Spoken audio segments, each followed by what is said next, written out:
Hey, so the Montreal Canadiens lost yesterday, and this one was another one of those doozies. I say it's a doozy because this was another game where the Habs had a 2-goal lead, and they blew. It's kind of crazy how this keeps happening, isn't it? Last game, the Montreal Canadiens faced off against the Vancouver Canucks. And this game was also a 2-goal lead. It was 2-0 Montreal, then they lost in overtime. Then, this time against the ever so elusive New York Rangers, it's also a 2-0 lead. Then the Rangers score 5 straight.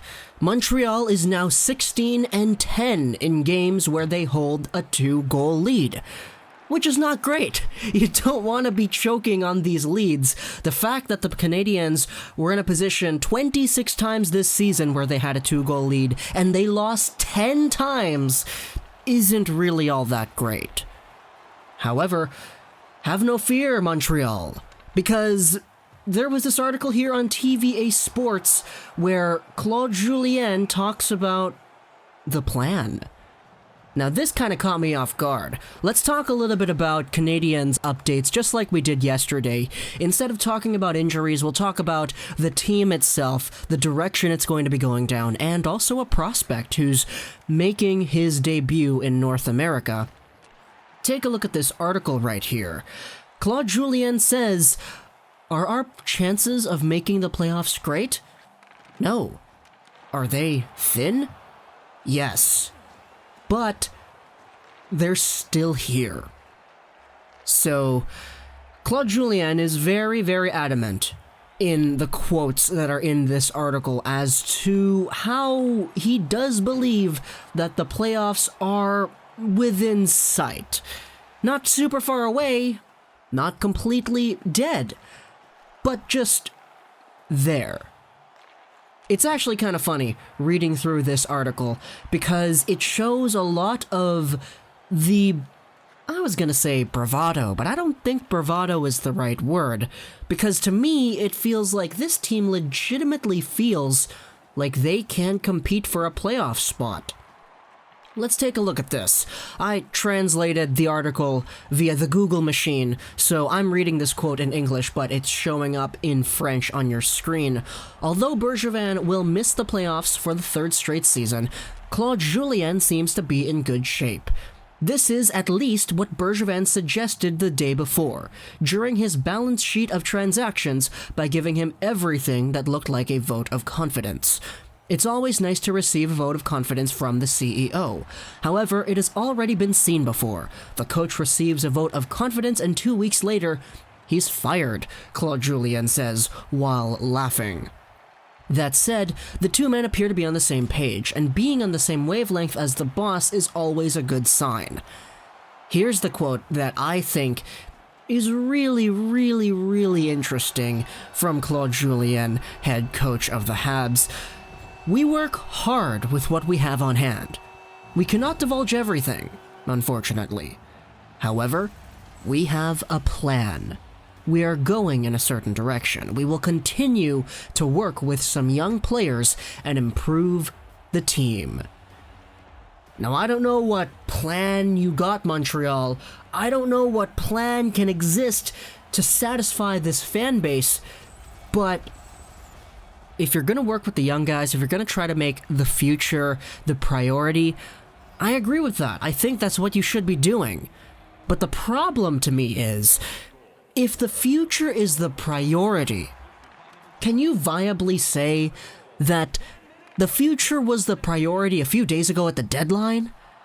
Can you say that an opportunity for the Habs to win a cup in 2023, 24, 25, 26, was that the priority at the trade deadline? Because it doesn't appear like that was. To me, the trade deadline looked like the priority was to remain competitive this year and next year and make the playoffs next year. And there's a problem that some people have identified in the differences between wanting to make the playoffs and wanting to win a cup, because those two things are very different goals. If you wanted to win a cup, the best way to do that would be to stock up on the future, bet on the guys like Romanov, Kotkaniemi, Caulfield, Suzuki, wait till they're great, and win your cup there.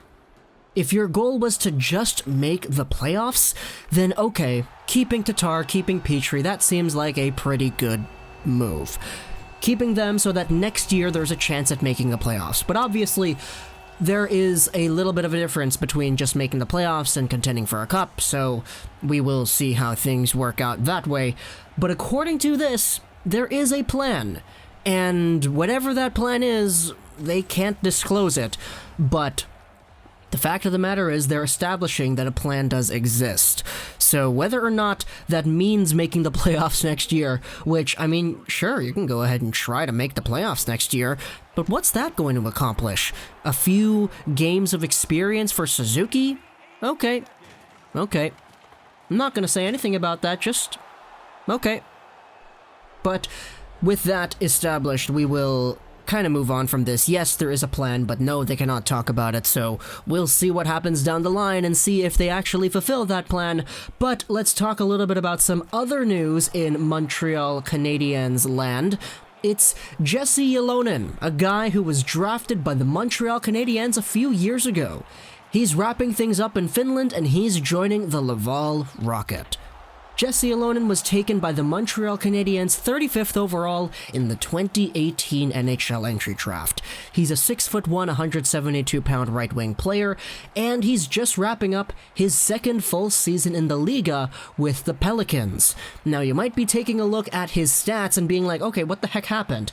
This guy in his draft +1 got 27 points in 53 Pelicans games in the Liga. This year, he's only at 22 points. How the heck did this happen? Aren't prospects supposed to get better with time? Now, hold your horses, because it actually kind of does appear that Ylonen might have decreased, but that's really not the case here. The Pelicans last year in the Liga season were one of the best teams in the Liga in its entirety. This season, the Pelicans were really, really bad. They were like second worst or whatever. Ylonen was playing on a team in his draft +1 that was really good. This year, he was playing on a team that was really bad. They went from first to worst in a very short amount of time, and Ylonen got the worst end of that, as his production wasn't as great. However, we will take a look at it like this. In his draft +1 year, where the Pelicans were one of the really good teams, Ylonen was 9th best on his team in points. This season, he's 4th best on his team in points. So you could definitely see that there is an upward improvement just based off of the team that he plays on. But that doesn't really matter anymore, because now Ylonen is coming over to Laval, and he's going to actually do damage with the Laval Rocket. The article released about it actually has some interesting little pieces of news. The Pelicans have 2 more games left. They have 1 game today, and then they have 1 game tomorrow on the 29th. However, apparently it was Ylonen himself who actually wanted to go to Laval. So the Pelicans are going to loan him out because, hey, the guy's, a Montreal Canadiens prospect and he wants to do this. They're going to respect his wishes and they're going to probably healthy scratch him or whatever, but the point is he's going to be on Laval after this weekend and he's going to come over here and actually play with some of the other Habs prospects that have had North American experience.